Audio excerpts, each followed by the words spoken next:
you an adventure that I had just recently. About a few months ago, I'd have to say, an Armenian pastor, this one pastor, he gave me a car. It was probably worth, I don't know, $500. It had an exhaust leak, it was all rusty, and I ended up having to buy an alternator for it. It didn't cost too much.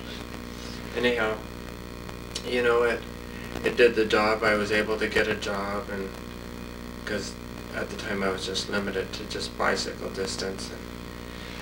And anyhow, one Saturday about 2 months ago, I was driving to work on a Saturday. I decided to work overtime and get in a Saturday, and I was going down the freeway, the 10 freeway, and all of a sudden the engine just died, and it had lots of gas.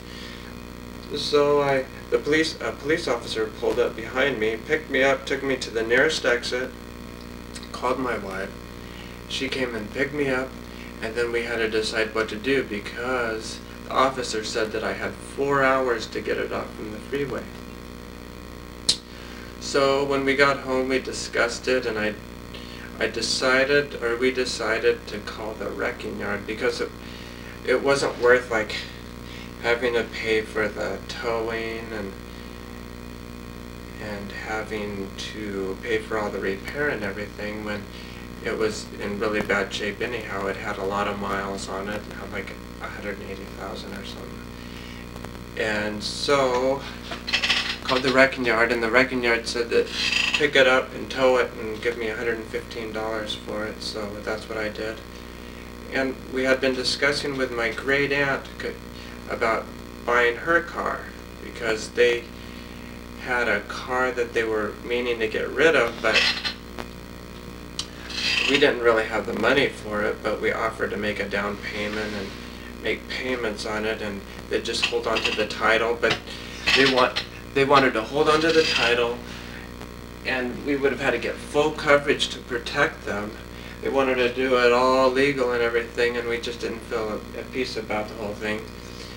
So as I was talking on the phone, Heather picked up the penny saver because, in fact, earlier she thought about throwing it in the garbage, but she felt like she should hold on to it, and she noticed that there was a Honda Accord in there for only, they were offering $1,200. It was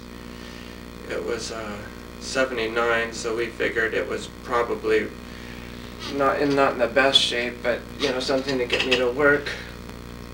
So, and it said in the ad that it had a rebuilt engine at 45,000 miles, so we called the lady and we went over there and looked at it, and it had a real nice straight body. It looked like a new paint job, and it ran great, so we decided to buy that. In fact, when I was talking to her, you know how usually when you're talking to someone that's selling a car, it's you that has to try to talk them down. Well, she actually offered, I said, okay, so you're selling for $1,200, and she said, well, make me an offer, you know, for less if that's what you want. So I said, well, you know, Heather and I discussed it, and then I said, well, how about $1,000? And she said, oh, that'll be fine, that'll help you with your registration and everything. So then I ended up buying the car, and I just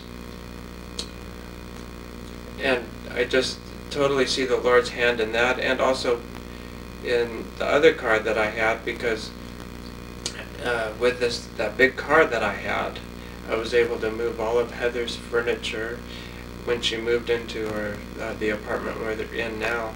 I was even able to, it was so big, I was even able to put the couch in it and a box spring mattress and whatnot. It was almost like having a big moving van.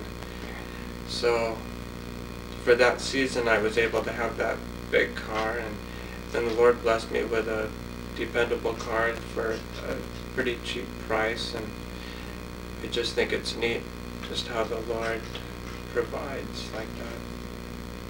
That's it.